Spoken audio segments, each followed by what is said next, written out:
You got promoted because you were exceptional at your job, but the specific skills that made you an outstanding individual contributor are entirely different from the skills required to lead a team.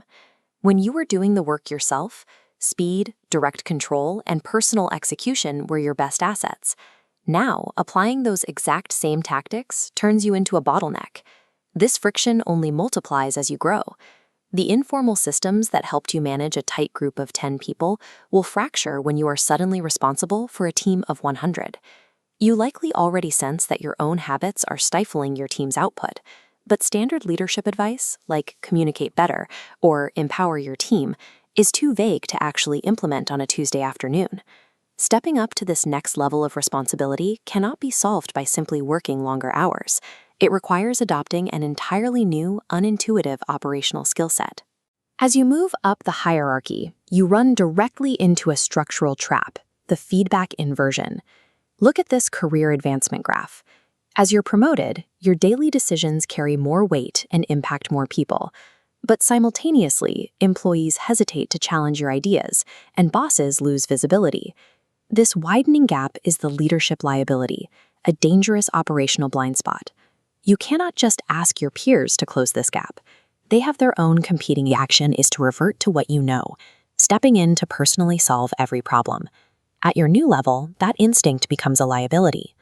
Effective leadership requires a degree of objective, candid critique that often vanishes within a standard corporate reporting structure. Engaging a professional coach provides that objective critique. But we have to acknowledge the reality.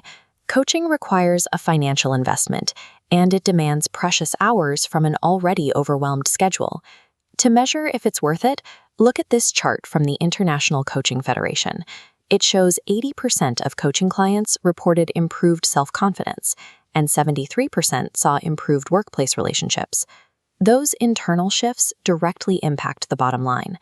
The same data shows a 72% improvement in communication skills and a 70% boost in overall work performance. To hit those numbers, you have to accept a mandatory trade-off. You must intentionally dedicate finite calendar hours away from fighting immediate operational fires. Gaining these measurable results requires shifting priority from immediate task execution toward long-term personal development. Leadership challenges are never generic. The return you get depends entirely on matching the right coach to your specific developmental stage. This comparison matrix breaks down specific friction points. For a first-time manager, the core friction is usually a failure to delegate. The precise required input here is rigorous coaching on delegation frameworks and communicating expectations. The goal is straightforward. You stop executing the daily tasks yourself, and you successfully manage the people who do them. The mandatory trade-off for this outcome is a temporary drop in your team's speed and a highly uncomfortable loss of direct control. When mistakes inevitably happen, your entire focus will be on fighting the urge to take the work back and do it yourself. Leadership coaching is about breaking the exact habits that made you successful in the first place. If you are an experienced leader rapidly scaling a team, your friction points look completely different. At the scaling leader stage, your personal intervention cannot scale to handle dozens of competing priorities. Your systems and culture begin to break down. A scaling leader requires advanced frameworks for conflict resolution and strict accountability structures without micromanaging.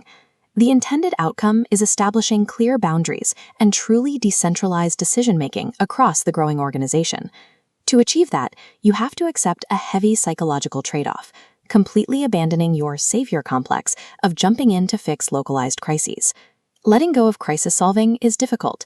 Putting out fires provides gratification, but stepping back makes leaders feel a sudden loss of tangible value. Coaching at this level focuses on building executive presence and influence. Your performance is now measured solely by what your people accomplish. The market is flooded with coaching options.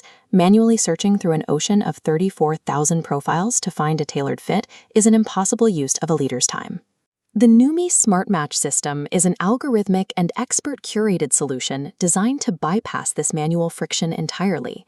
It filters that massive network to curate up to 5 highly targeted coaches, matching them precisely to your industry, budget, and exact leadership challenges.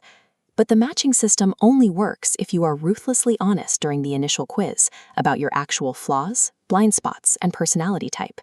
Look at this decision scorecard. A coach isn't a consultant to build spreadsheets, fix processes, or fire problem employees. A coach is for leaders who recognize their personal output is no longer the metric for success and who admit their old tactics are failing. A coach acts as a mirror and an objective challenger. They don't do the work, they scale your ability to do the work. The Noomii SmartMatch process functions as a zero-cost, high-leverage diagnostic tool. Taking the initial quiz defines your blind spots and identifies the specific profiles best equipped to challenge them.